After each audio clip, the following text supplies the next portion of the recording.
Hey, good morning, everybody. Oh, what a wonderful day. I am really excited to be here. My name is Angela Bell, and I am here on behalf of She Rises Studios with the authors from Becoming an Unstoppable Woman in Real Estate.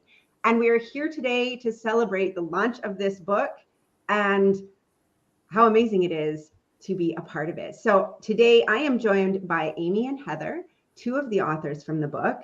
And I just want to take a minute and first of all, congratulate you guys for doing the work, for, putting yourselves out there and committing your story to paper and getting it published in a book. I mean, that is an amazing accomplishment and one that you will get to keep with you forever. So congratulations, ladies. Thank you. You're welcome. And now what I'd like is for each of you to maybe just take a minute and just talk about what inspired your story, the chapter that you wrote, what message you are hoping that the audience takes away for everybody that's watching us here now. So awesome. Amy, you want to go first? Sure, why not? So again, my name is Amy Freedy. I'm a realtor licensed in Florida and Massachusetts. And my chapter is a little unexpected, I think. I am naturally an introvert. And so real estate has been a challenge for me. And I've had to learn how to do business on my terms and be successful in ways that work for me. And I think there are a lot of potential real estate agents or agents who want to be successful, who just don't know the right way to go about it and don't feel like the kind of old traditional ways are working for them. So my chapter is about how to do it my way, and that way may work for other introverted people. It's about building relationships and networking without kind of the walking into a big empty room with a stack of business cards and things like that, and just really being intentional about your business, about who you surround yourself with, and about how you structure your day to make it feel good for you and ultimately find success. That's amazing. I have to say, I really resonate with that. I too am an introvert. I put on my best extrovert personality to show up here, but and I worked in mortgages and definitely found that struggle. But so I really appreciate, you sharing that, and I'm looking forward to reading your chapter, as I'm sure a lot of people will as well, because a lot of women out there resonate with that. So thank you. How about you, Heather? You want to just tell us a little bit about your chapter, what inspired you to write it and what message you hope the audience will take away from it? Sure. So I have been a licensed agent here in Central Florida for 18 years. My chapter, like Amy's, is a little different. It's kind of what you can do within the realm of real estate. So I became a realtor 18 years ago. And then about 11 years ago, I went through a horrible, horrible divorce. So with the real estate market and paychecks and such, I was worried about taking care of myself and my son. So I started working for a title company. So that allowed me to keep my license. It allowed me to stay in the business, go to events, kind of stay up with what was going on in the market. Then my son graduated high school and I jumped back into real estate full-time, both feet, super excited. Funny enough, the age of technology, I guess, hit me. My sister said, "You're going to need a Facebook business page." I said, "No, I'm not. I've been a realtor forever. I don't need that." She said, "I'm telling you, you need that." So of course you do what your sister tells you to do and you start the Facebook business page. And as I learned and started posting and doing things, I got a lot of phone calls. "Hey, I saw that post yesterday on your page. Who did that?" I'm like, "Well, I did that." So those calls just kept coming and coming and coming. So now I am actually, I'm still licensed. I hang my license in referral, and I have a great partner who takes care of all of my business for me. But I now own a social media marketing company that caters to anybody that works in real estate: realtors, loan officers, home stagers, home inspectors, all those folks. And I feel I have a pretty unique perspective because I've done this business, been in this business for so long that I don't really even need my clients. I know what they need. I know what they need to say. I know who they're talking to because I've been doing it for 18 years. So it's been a lot of fun. But I guess the point of my chapter to everyone was, don't panic if your real estate business isn't doing exactly what you want it to do. There's so many other opportunities, and options for you. So don't give up on it.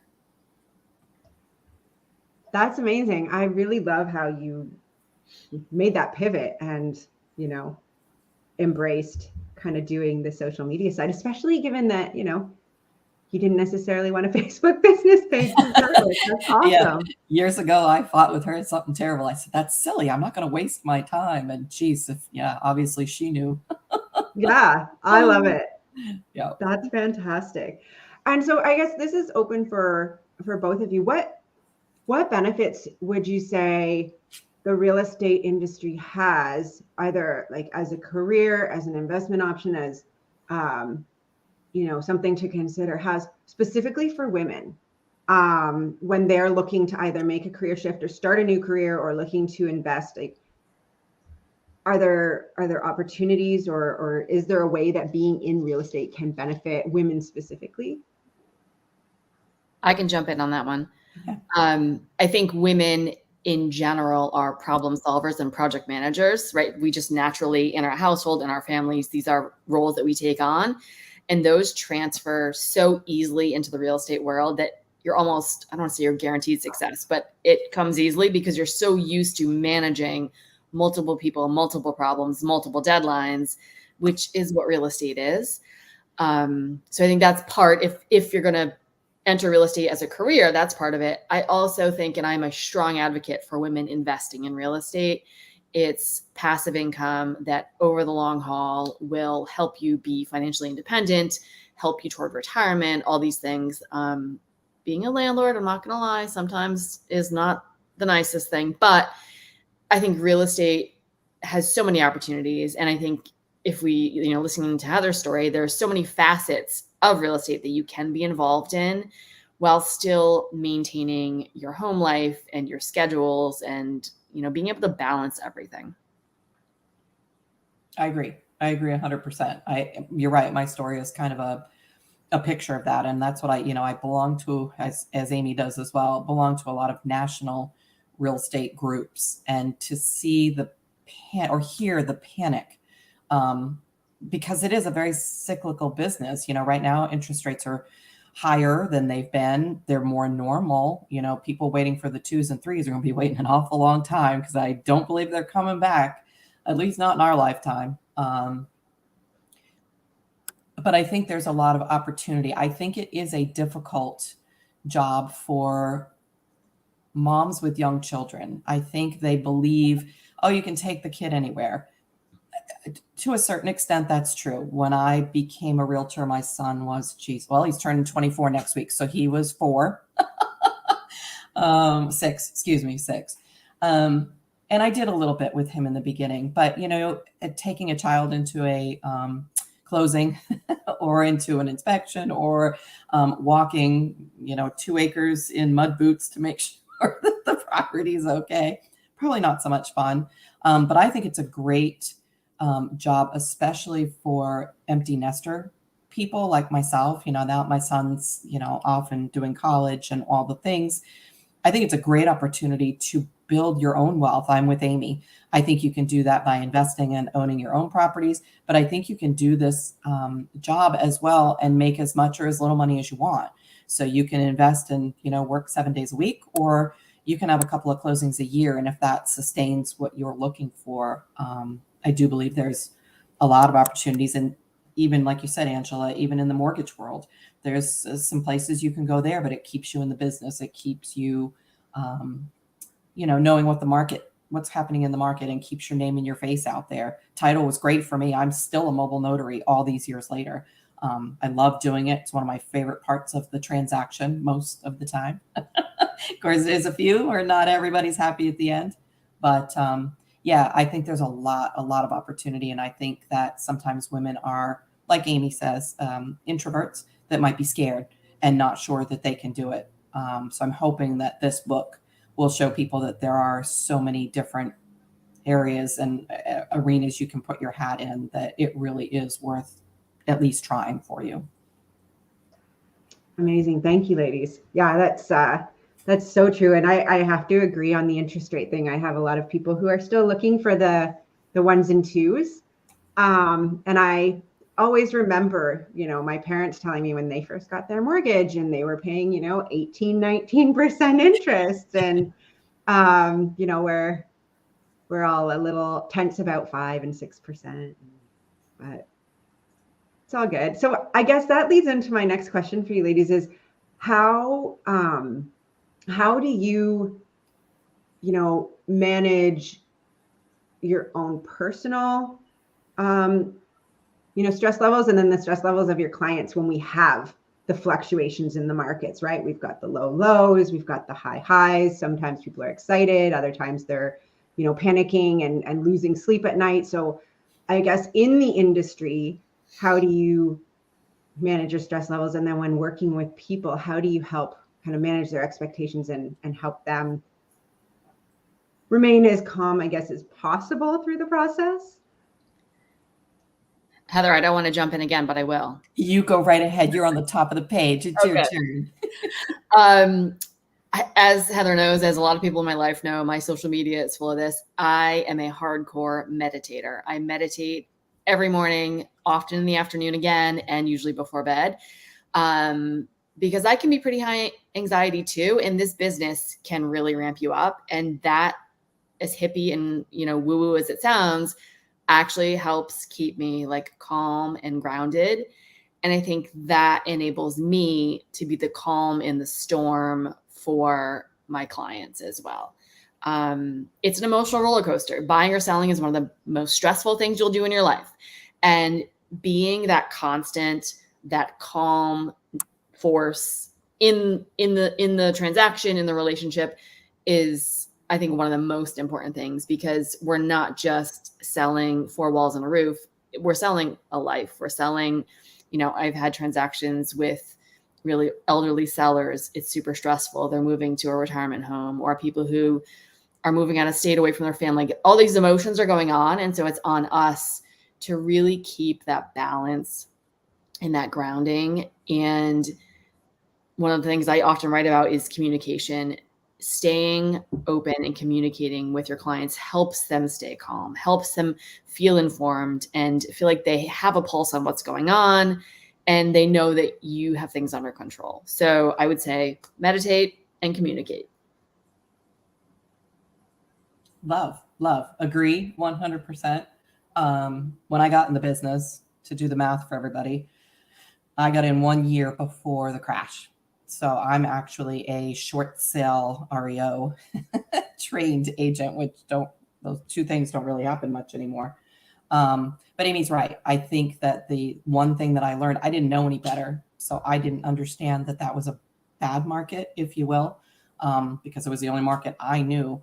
And I think that helped a lot, because managing expectations is probably one of the biggest challenges in this business. And I think a lot of people are scared that they're going to lose their clients if they don't just say yes, yes, yes.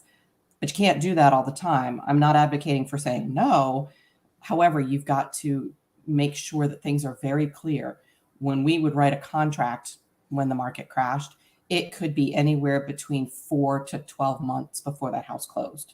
You had to set those expectations, because otherwise people were just hysterical and calling and the yelling and the screaming and the names and all the things.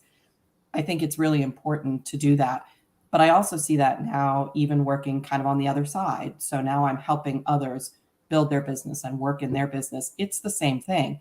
If they don't see 47 likes on a post, there's that sheer panic. But again, I fully believe if you're a resource as a realtor, a loan officer, a home stager, if you add value to your clients all the time, and if you over communicate, you can't go wrong, and you will find your people. Is it going to work for every client?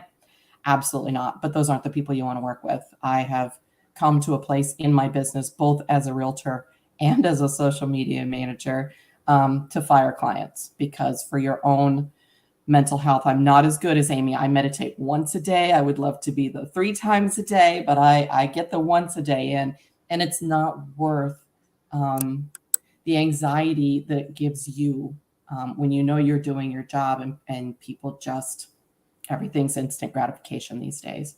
So I, again, strongly advocate for people to walk away. it's worth it. Your next deal is around the corner, I promise. After 18 years, I can promise that. That's absolutely. I agree with both you ladies wholeheartedly. I too am a meditator. And